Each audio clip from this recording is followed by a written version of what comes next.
So it is now early March, and you've been gone for a while. You've been in Japan. Yep.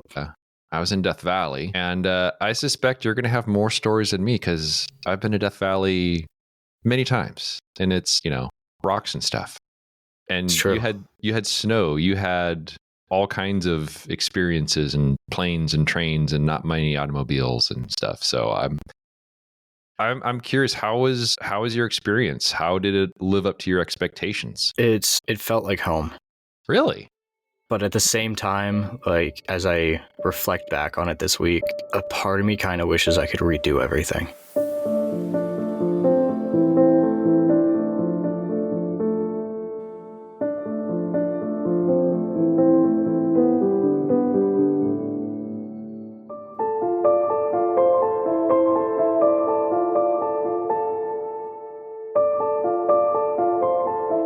Yeah, I mean, I think that's going to be true for many cases, especially because you were covering a lot of ground. You went to a lot of places. Yeah. So I essentially started in Tokyo, and then I went to Nagano Prefecture. I stayed in 2 different places in there, Yamanouchi Hills, and then Nagano City. And then I went to Toyama Prefecture, where I stayed in Toyama City. And then from there, I went back to Tokyo, and I did a bunch of little mini adventures throughout each of those areas. Yeah. I know that when we were talking about the trip before you went on it, you're talking about wanting to get the wilderness experiences, but also knowing that you're going to have a lot of, the experiences in the various towns and cities and stuff. How did that go in terms of your expectations versus the reality of it all? Not nearly enough nature photography. That was like the biggest, looking back, that was like my biggest regret in a sense. And I use the word regret loosely here because there wasn't much that I could do about it. I didn't have my international driver's license, so it wasn't like I could just rent a car and go off on my own, and not like I would know where to go in the first place. That's the other thing. So Yeah. I was it was really a matter of, okay, where can I go by train or by bus, and then relying on other people, other photographers in the area to help guide me around. Mm-hmm. And that was where things kind of failed in a sense. It was in the very, like in January, I want to say like by middle of January, I had everything planned out pretty nicely, where essentially half the trip would have been spent in nature with a couple different photographers. And then the other half would be exploring. And I was really happy with that split. What ended up happening though is 2 of the 3 photographers that I was going to be meeting up with, their schedules got messed up for one reason or another. And so that's what would have been a week in nature turned to maybe 4 days, 5 days, not even 5 days, 4 days. So that really put like a damper on things, because now it was, okay, well, if I can't get out into nature because I don't have the means to, then how can I still make this a worthwhile experience? Mm-hmm. And it was a really good trip. It was a really good experience. If for nothing else, finally being able to experience Japan, a country that I've been obsessed with since I was in middle school, being able to feel like home in this country. Like, I didn't have really any anxiety throughout the trip. I didn't have like any issues really. And then on top of that, to show myself that I can go solo to a foreign country for 2 weeks, and it's like I can do that. Like, I have that ability. And so it's kind of like now nothing can stop me from doing it again. Nothing can stop me from doing really anything. Yeah. And feeling kind of empowered by that, which is a feeling that I've not had like ever. Yeah. So those 3 things really are what made that trip special and good.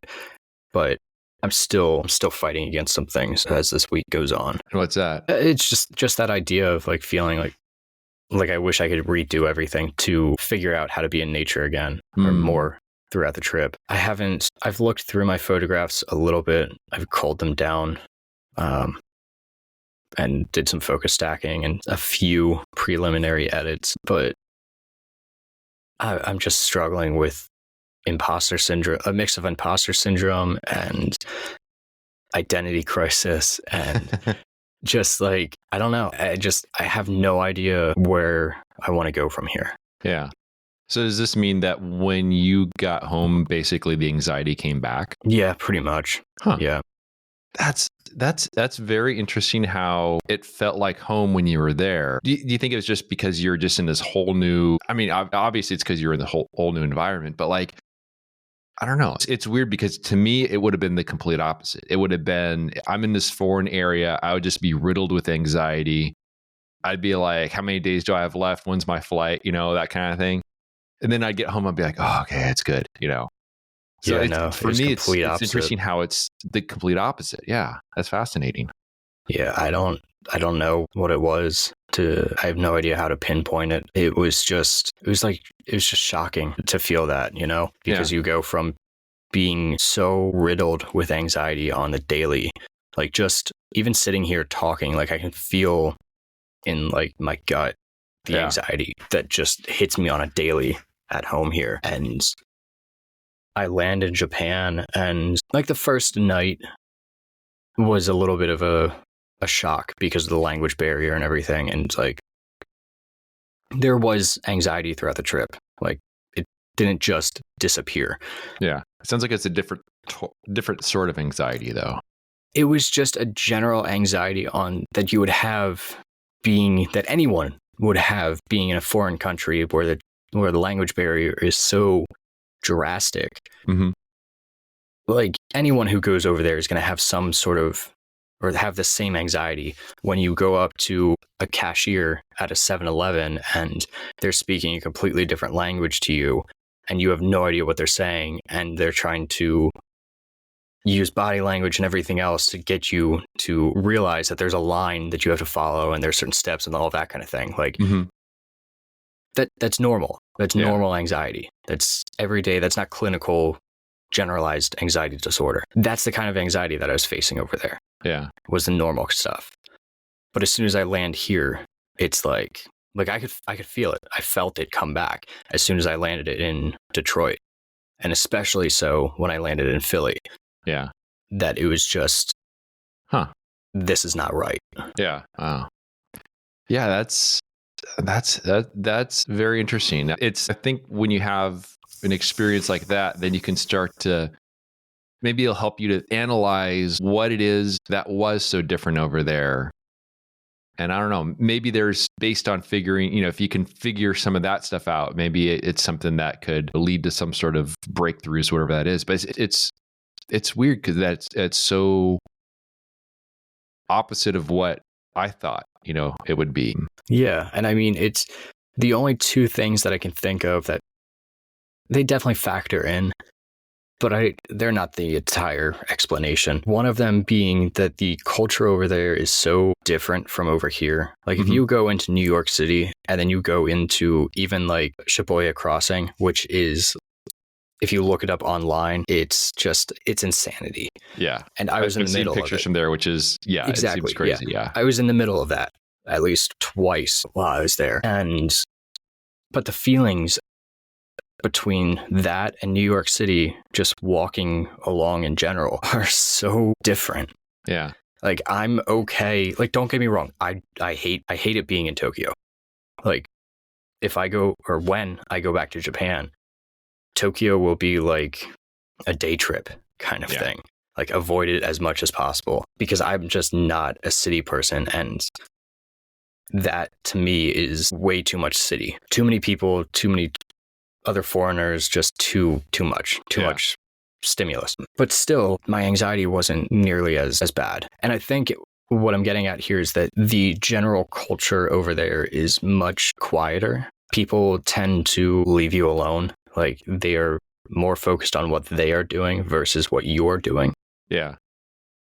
There doesn't seem to be that same feeling overall of like the keeping up with the Joneses kind of deal. Yeah. Where, oh, what are you doing? Okay, I need to be doing that same thing. And exactly. So, which is so pervasive over here. exactly.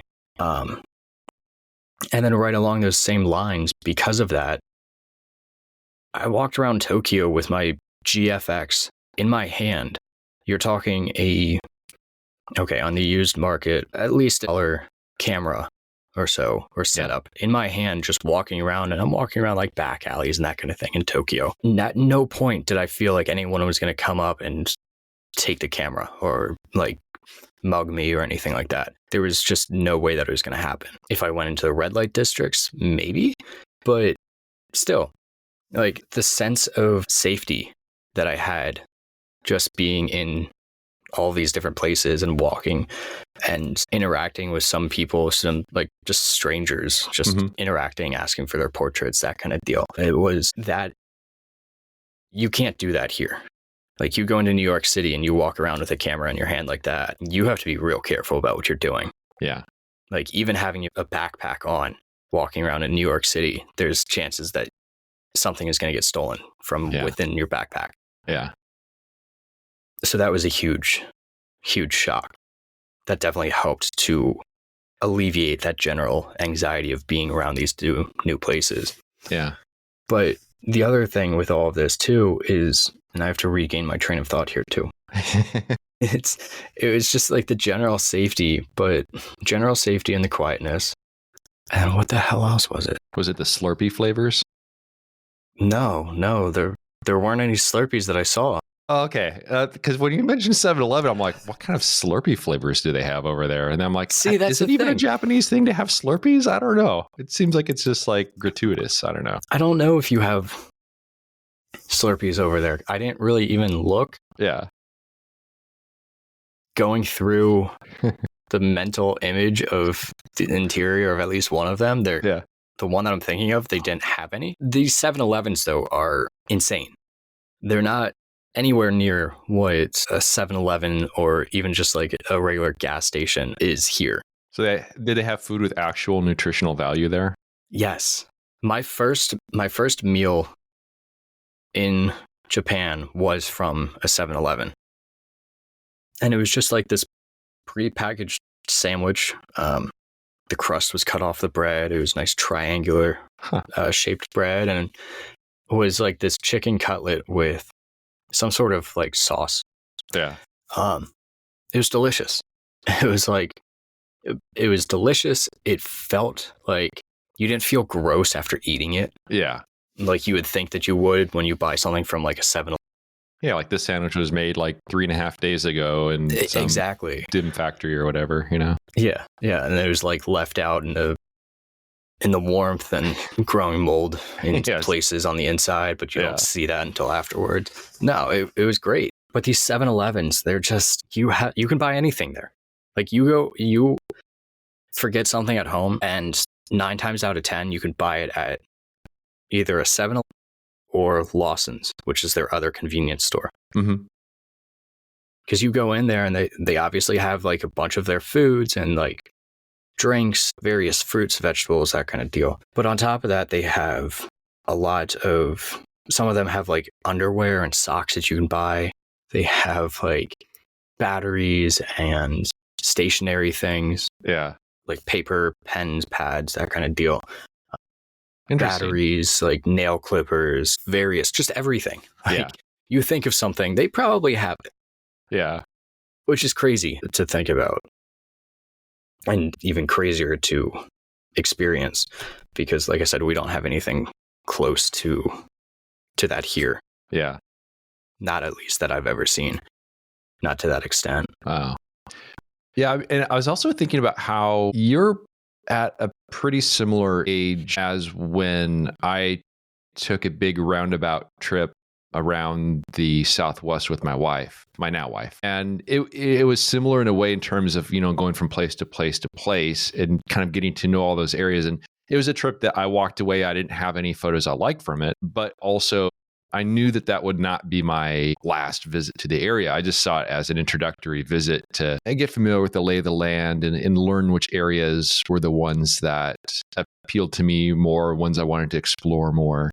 Yeah. And, here I am all these years later, still going back to some of those places again and again. So in terms of, you saying how, you would have done things differently and all sorts of things. Yeah. I mean, it's your, that's not going to be your last trip there. It's your introductory trip to the area, to get to know the lay of the land. I'm sure there were probably some spots that you visited where you're like, I need to go back here again, maybe a different time of year or whatever. Yeah. So I see that as part of the prop. Yeah. At the absolute latest, I'll be back next spring. I definitely, now that I've experienced it, now that I've tasted it, I can't stay away for long. It has to be a yearly trip for me. That's cool. Just because there's so much to explore. There's so much that I didn't get to experience. I mean, and there are changes that I will definitely be making when I go next time. Yeah. I mean, it's all the sort of unforeseen things that, you don't know until you go out there, you try it, then, you learn something from that. How was it with the writing? Because I was getting your emails while I was in Death Valley. So I would be, sitting there on the side of the road, middle of nowhere, power up the Starlink and then, download my emails and check them out and stuff. Was the experience of doing the writing about what you figured or anything different with that? Again, there are things that I would change with it. Mm-hmm. Mainly on like a logistical side, not necessarily in terms of the final product. But I'm glad that I did it. It definitely helped me to work through at least some of the thoughts that I was having. Yeah. And if nothing else, at the very bare minimum, it gives me something to look back on, to read through myself and to remember, okay, this is how I was feeling. These are some of the thoughts that I was having. And just to kind of re-experience it, revitalize that. Have you gone back and reread any of them since you've returned? No. It won't be a while until I do, if I do at all. Because that will be interesting too, because I'm sure when you read through them after some time has passed, I'm sure you'll pick up on some things that maybe you weren't as aware of in the moment, and you'll see it from a different perspective. Yeah, I agree. Yeah. So we'll see. I definitely plan on doing one of those again. I don't know what the next pop-up will be all about or anything. Yeah. But I know that I'm going to do more of them. I just have to figure out the website thing. Like I said, there are some logistical things that I want to change about it. I probably won't have an archive online for it. At least not a public-facing archive online for it, like I do right now for this one, which that archive is going to be disappearing anyway soon. Because one of the things that I'd like for these pop-ups especially to be is more of working through the thoughts that I have, more of rough drafts. And if I think of these as like rough drafts, then I can be much more free in my writing and in my expression, as well as I can include some of the photographs that might work out from that day. And even if they're just lightly edited, they're not public anyway, so it doesn't matter if they're not perfect, And I think that'll help as well to kind of work through things, at least mentally. So yeah, a lot of changes to make around everything with Japan and the pop-ups and all of that. But the biggest thing right now is just dealing with looking through the photographs and trying not to compare myself to guys like Eric Bennett or Sho Hoshino or Yokota Shinji, the guys that I know already have created some amazing work in Japan, and just try not to compare myself to them. Yeah. And try not to look at my work and what I did come away from the trip with and think any less of it, because that's something that I'm very actively dealing with. And it's to the point where right now I just have to step away and not touch anything for a little while, because there are so far from I took around 800 photographs in total. That's a lot. A lot of those, or a decent chunk of those, were also focus stacks. So that cuts the number down by a decent bit. Out of the 2 weeks, I culled it down to around 300, I want to say. And obviously that's going to go way down as well, and probably already has since I looked through them a little bit. But still, out of those, I know that there are 2 photographs that at least have high potential. And I say at least have high potential because my brain is tormenting me around these photographs, and the fact that just comparison, the fact that like, oh, well, I'll look at an area that I know, like, especially with Eric Bennett, he's the worst of it because I know that he's that good. I mean, he's a damn good photographer. And on top of that, he went to a lot of the same areas that I went to because he was shuttled around by Mark Davis, who was also shuttling me around for that one weekend, the main time that I was out in nature. And I think that's what's killing me, looking at these photographs and just wondering, okay, I came away with this, but is this good enough? Is this too cliche? Like, oh, everybody is photographing trees like bare trees in winter. Like, you look at what every other photographer in Japan is photographing, and I'm like, is this unique enough? Like, is this actually saying something worthwhile? Or is this just what everybody else has done already? And yeah, I mean, it's black and white, so it's new because it's black and white and it's shot by me. Like, that's not enough. I mean, that's a lot of expectations to have on one's work, especially for going somewhere for the first time. And I know also from the standpoint of that's the whole point of going there is to have those experiences. But yeah, I mean, I would almost, if I was going on a trip like that, I would go into it probably knowing I would probably not walk away with anything I was truly proud of. I knew it would take time to build that relationship with the area, and certainly if I walk away with something that's good, that's great. But yeah, I mean, that the whole thing about comparison is difficult. It's hard to avoid that, especially given where you're going and who else has been there. But yeah, I mean, I guess it's just kind of what happens, But yeah. But I do think it's kind of unfair to expect whatever level of work on a first trip. And I would also imagine that some of your best work from this trip are probably images that you don't think much of right now. Because maybe they seem like they were too easy. Maybe they seemed like, I don't know. I mean, that's usually what goes through my mind. Like, oh, I just saw this thing I took a picture of. It wasn't, I didn't work for it or whatever. And then I look back at it, I'm like, no, that was actually a good photo. I had trusted my instinct in the moment, and it led me to something that, other people wouldn't have necessarily photographed. But yeah, the whole comparison thing is a tough one. Yeah. And I know that I shouldn't be doing it to myself. I know, like, consciously, I know all of that. Like, yeah. Obviously. Yeah. But it's still one of those things that it's just, and I don't know, like, this plays into it too a little bit, this idea that I continue to have this identity crisis of sorts. I was really struggling to find and to figure out where I fit with everything when it comes to being an artist. I was hoping to have answers coming back from Japan, but now I just have more questions. Well, I think it's different answers. I mean, different answers than maybe you were expecting. That, it takes time to figure out as the dust settles after the trip. I mean, just like you were saying at the beginning, where you're saying, like, you felt at home there. Well, there's clearly something to that, Yeah, absolutely. Yeah. It's the biggest issue that I'm having right now when it comes to that identity piece is, I mean, it's the same that it has been, where I'm not sure where I fit between the human element stuff and nature photography, and which one feels more true to me. Because I look at a guy like Eric, who is full on nature photography, doing great things for conservation. Like right now, he has that the Sacred Lands print sale going on, and I'll have a link for anyone who's not sure of it. I'll have a link in the show notes.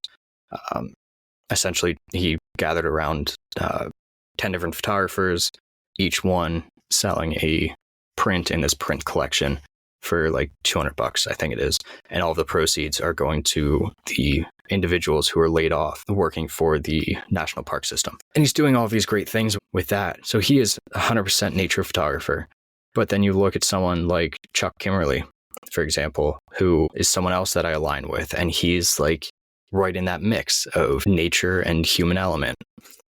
And I align with him too. And I'm just in that confusing space where I'm not sure exactly what I want to do and how I want to get there. And I know where I ultimately want to end up. Yeah. But I know Z, but I don't know A through C. Yeah. You know, it's just a very frustrating spot to be in. And I've been in it for 2 years now. Yeah. As long as we've been doing this podcast, I've just been in this like state, and coming back from Japan is one of those things that it's just exacerbated everything, because because I did so much of both photography there. Yeah. Like I photographed some of these towns and walked around, and at the same time I was photographing like these wild nature areas, and I just don't know where I fit. Yeah. But speaking on some of those, going back to speak on 2 of those photographs that I think might be somewhat worthwhile, like unique enough, whatever you want to consider it. I sent those over to you via email, screenshots of them. Let me check that. If you have your email up. Yeah. I mean, I'm looking at them right now. Yeah. Reaction teaser. Yeah. I mean, that first one is very cool. I'm spending some time with that. That's the one that I'm most like excited about. I knew when I was working toward it that it was going to work. And it's very well suited for black and white. It's like this really amazing looking branch that kind of zigzags the composition. Some branches kind of coming in from the top that give it. What's really surprising about that too. So I spent maybe like a half hour with that composition, photographing it in a couple different ways, because I wanted, what you're seeing right now is what I wanted to accomplish with it. Mm-hmm. But I wasn't sure. I only had the widest lens that I had was 50 millimeters equivalent on full frame. Yeah. Which is not nearly wide enough. So I had done a horizontal that included to me, the more fascinating piece, which is that left hand, not the branch itself, but what's attached to the branch. Yeah. That left hand piece, and then some of the leaves or the branches coming from the top, and then leads your eye into the middle of the frame, the far distant trees. So I'd included that and gotten most of that. And I was like, okay, I'm kind of happy with this, but let's try vertical. So I tried it vertically. I'm like, okay, that's different, interesting still. And then I decided, like, maybe I could do this as a panorama. Like, so I set everything up. I'm like, I don't know that this is going to work, because the wind was going. I wasn't sure if everything would align properly. Plus, you're fairly close there'd be too much which movement. Can have some parallax, weird stuff going on too. That too, yeah. So I did that, and then when I think I got back to the hotel that night, or it was sometime while I was in Japan that I went through. I imported all of my photos onto my hard drive, and I decided to start focus stacking and doing all that kind of stuff with some of them, just to kind of get it out of the way. And that's one of them that I blended into a panorama just through Lightroom, just to see what happened. And I forgot that the GFX system is a 4:3 aspect ratio natively, and not a 3:2. Well, what happened there is, because it's a 4:3 and you're shooting vertically, you end up with a little bit more than a 4:5 horizontal. Yeah. Which I'm like, shit, this is perfect. Yeah. Because I don't care. Like, I enjoy panoramas, and I think that shot would work very well as a panorama. But if I can stick with 4:5, I'm going to stick with 4:5. Yeah, it's a very visually what you're appealing. seeing now is what you're seeing now is the 4:5 stitched, and it worked really well. I looked through it, and I don't notice anything odd or weird with the stitching or anything. No movement or anything of that sort. So I'm very pleased with how that turned out. It's just a matter of editing it to a point that I'm even happier with. Yeah. Accepting that, I'm actually happy with this. Yeah, that's basically, I think one of the reasons, obviously this must be frustrating for people listening because they're like, I can't see it. But there's I'll describe it a little bit. There's like this branch that kind of winds through the scene, and it's against like this snowy backdrop, and there's a bit of snow on top of the branch, and then there's some branches kind of hanging down from the top. But you end up having all the negative space from the snow, which gives a calm feeling. And you have some visual tension on the very left side, where the branch kind of zigs back toward a little bit more toward the center of the composition a bit. And that visual tension offsets all the negative space, which creates like this really good balance to it. And then the branches hanging in add more depth. So that one, it's a different style than you would see. Like, that's not something you'd see a color photographer photograph, because it probably wouldn't work well in color. It needs to be black and white. So I think by the very nature of you working in black and white in an area, your work is going to be different than what a color photographer would select. So even though you're visiting some of the same areas as some of these other photographers and perhaps with similar conditions, you're going to be finding subjects that are not the type of subjects that the other photographers would find. And I could see how maybe if you're thinking like, comparing your work to another photographer's work, they would probably look at this and they'd be like, I would have never have thought to photograph that, in the best of ways. And I know with that photograph too, it's one of those photographs that is so drastically different than what I've ever done before. For those who are familiar with my work, and there's not a lot of bones in it. Even no, not at all. Yeah, maybe they're under the snow. I don't know. Maybe, but it's still one of those photographs, one of those compositions that has me thinking too. And this, again, all goes into that identity piece of right now I have the opportunity to buy at least one lens. I'm thinking of 2 lenses for the GFX system for pretty cheap compared to what they would retail even used like on eBay. It's the 32-64 and the 100-200. Yeah. And I know that I'm going to be picking up the 100-200 because that's a lens that I've wanted for quite a while for this system. And I think it would give me the reach that I am consistently yearning for, even in Japan, but also at home here. But I'm also thinking about that 32-64 because I haven't done much of any wide angle photography. Yeah.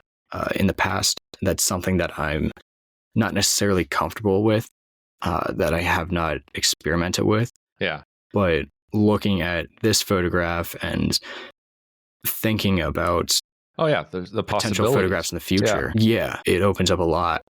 I definitely see how that how that could help shape your perspective for other scenes. When you take a photo like one of the first photos I took that I was really happy with, that led to me down a road of like, I never knew the potential of this particular subject. And I kind of further explored that, which led to a whole body of work where I could see how, you look back on this trip and you could be like, I didn't realize it at the moment, but it was indeed a very formative trip. And then looking at the second photo you sent me, which is the snow monkey, it's a very different sort of photo than one like when I've seen the snow monkeys pictures. A lot of the ones you see are the same one. Extreme close up, usually like chilling at the edge of the pool, maybe sitting there with like a little pile of snow on top of their head as they're sitting in the hot springs and all that. This one, on first glance, it looks like a rock because it's kind of tucked back in there. Its head is down.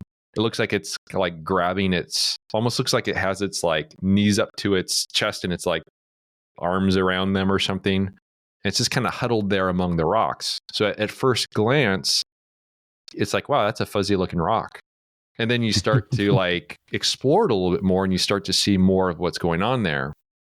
So and there's, active snow falling in there as well for some added atmospherics. So it's, you have that, the textures and the tones you're working with. It's a different sort of photo than you see, in that environment. So again, I think it's a reflection of your perspective, which, is being applied to a different sort of subject than what you're accustomed to, but you're coming away with photos that are different than what the average photographer would show up. So you may very well be questioning, like, what style do I do in this and that? Meanwhile, you're producing the style that you may not think you know yet. I don't know if that makes sense, Yeah, it does. See, like, I knew that talking to you today would be worthwhile. I knew you were good for something there, Ben. A little boost of confidence, a little bit. Yeah. So, I mean, I know when you're in the thick of it, it can be hard to figure out. But I think you're going to look back on this trip and realize that it was far more successful than you thought. Yeah. And especially as you continue to dig through those 800 photos. No, we're down to like 250 maybe. Yeah. It's just, it was wild. Like, and it also doesn't help. One of that area with the first photograph that we were talking about there. Yeah. That mountain that Mark and I visited, it was insane there. Snowy mountain already. You add to that the atmospherics of fog on top of like wind and snow that's gushing through. I could have spent days there with those conditions, photographing these various pine trees in their states of being. It was that one where you were in the snowshoes? Yeah. How did that work out? Like, were you working with a tripod or handheld? Tripod. How did that work? So there was about I'd say about a meter of fresh fallen snow in most of these areas. Yeah. So a meter is like, what, 3 feet? Somewhere like that? Between 1 foot and 1 mile. Yes. Yes, exactly. And underneath that fresh snow was obviously more snow, but it was compacted more. So once you got through a little bit of that fresh snow, at least half of that fresh snow, and it started to compact down a bit, walking around was easy, or at least easier. And with the tripod, my tripod's 6 foot tall when fully extended. So there were times where there's one time in particular I think about, not in this mountain location, but in another earlier on in the day, where I had the entire tripod sunk into the ground because I needed to get low. Yeah. But in order to get lower, like properly, I had to have it fully extended, but sunk all the way down to where it was just like the very top of the tripod and then my geared head poking out of the snow at the top. When you're dealing with that deep of snow with a tripod, because of it coming up into like a triangle, the snow is pushing off against the legs, and it kind of is like in the middle of the tripod, the snow is pushing up against the legs. So it's kind of keeping it up and suspended. Yeah. But yeah, going back to this location too, as I was like walking up this mountain and looking around and everything, I was thinking to myself, like, if you can't make a good photograph with these conditions, you need to like turn around and sell your gear and quit photography altogether. And I think, like, I say that truthfully though. I say that truthfully because everything felt so easy.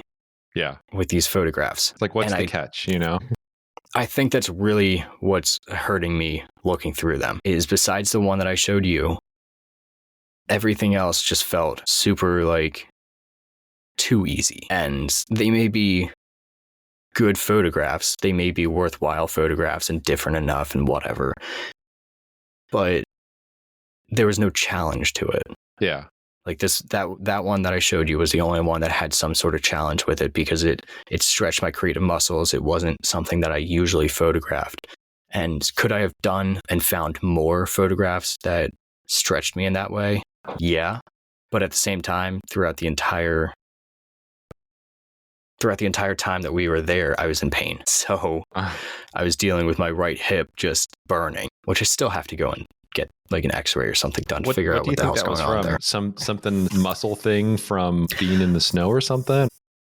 I've always had, or I shouldn't say always, but I've consistently had the past maybe 5-6 years or so, whatever it's been, I don't recall, issues with my right hip that it like pops in certain ways.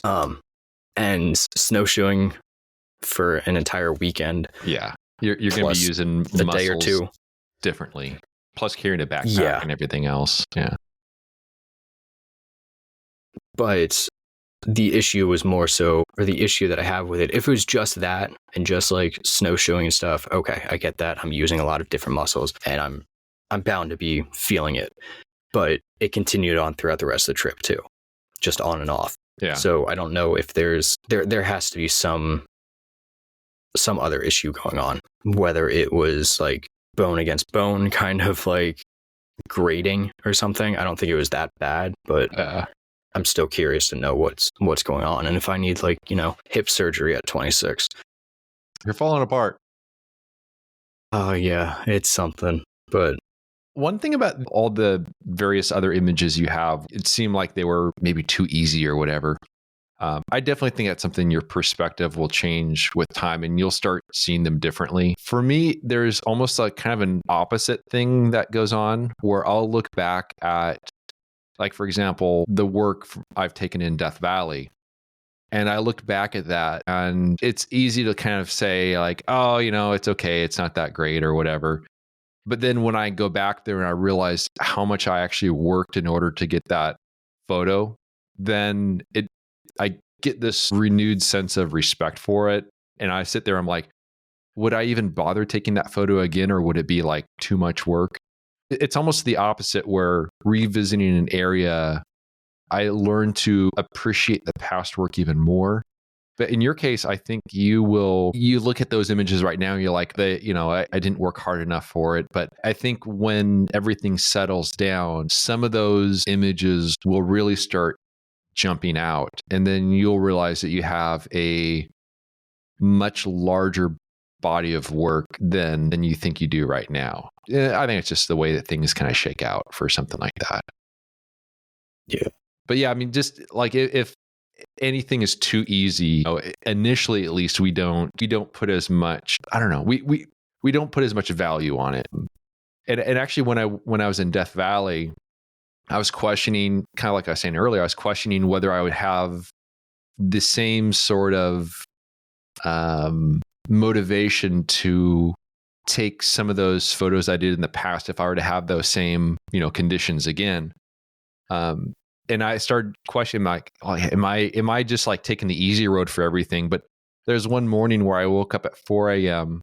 I saw a little bit of clouds in the sky. So I drove to find this bush I'd seen off in the middle of nowhere, set up my camera in the dark, and there's this absolutely beautiful sunrise that I made all the right decisions for. And I realized that the motivation for me, at least, to photograph these scenes, it doesn't come from within me. It's an external thing. It's being in these places and seeing these things. And as a result, yes, I will always have that motivation to capture those images and put in that work. But yeah, when things feel like they're too easy, it's easy to look at it and just to dismiss it. But I think that'll change for you with time. Yeah, hopefully. But I think that's enough talking about Japan for now. Yeah. There's still more to talk about, but I think it's time to get on to our Artist of the Week. Yeah. So who do we have this week? This week we are highlighting Allison Pollock.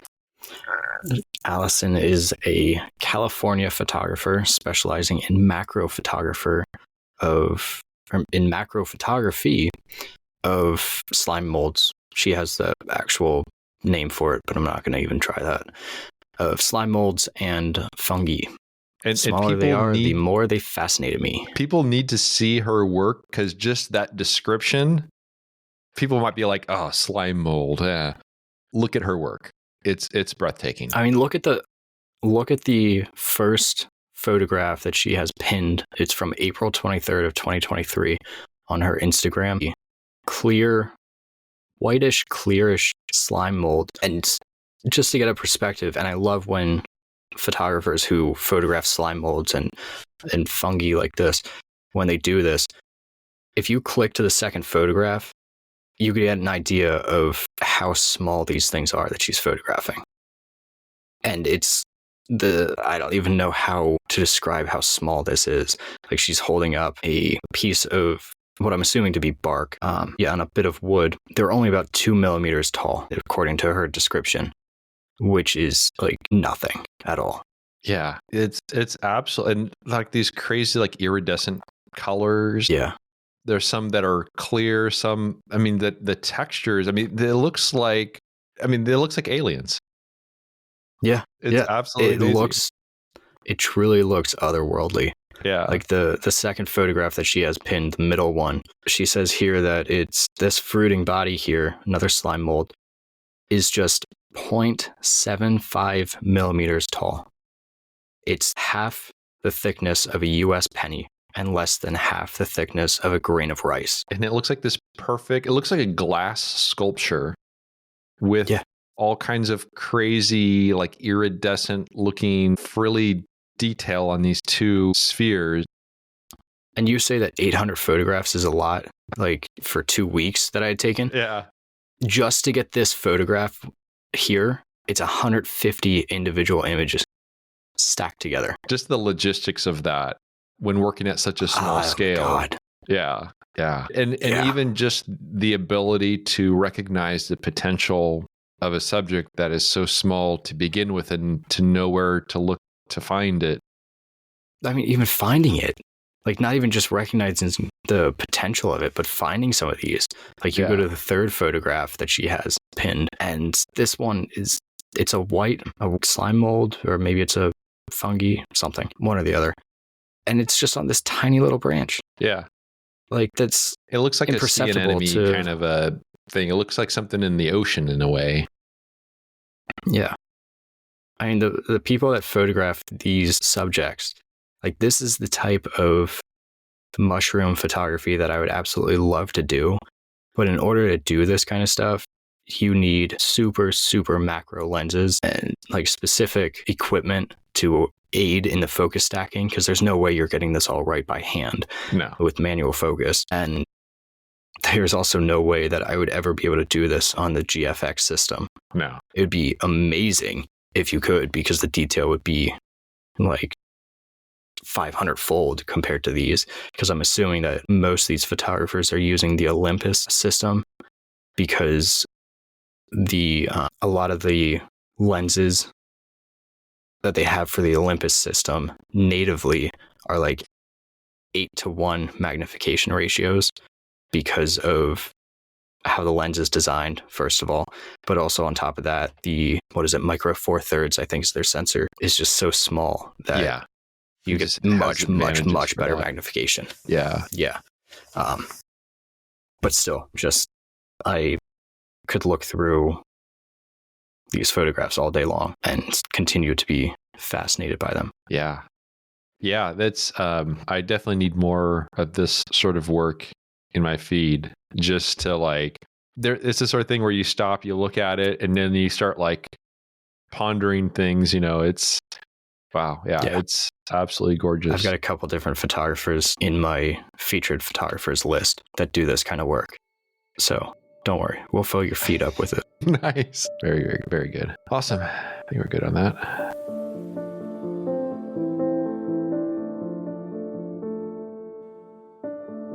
I hope you enjoyed our creative banter. You can learn more about Cody's work by visiting his website, codyschultz.com. And you can find my work at benhorn.com. For further discussion, join us at patreon.com/creativebanter. It's a place where we can interact with you, the listener. And although we greatly appreciate those who contribute by joining a tier, discussions are open to everyone, whether you're a paying member or not. Thanks so much for listening, and we'll see you around next time.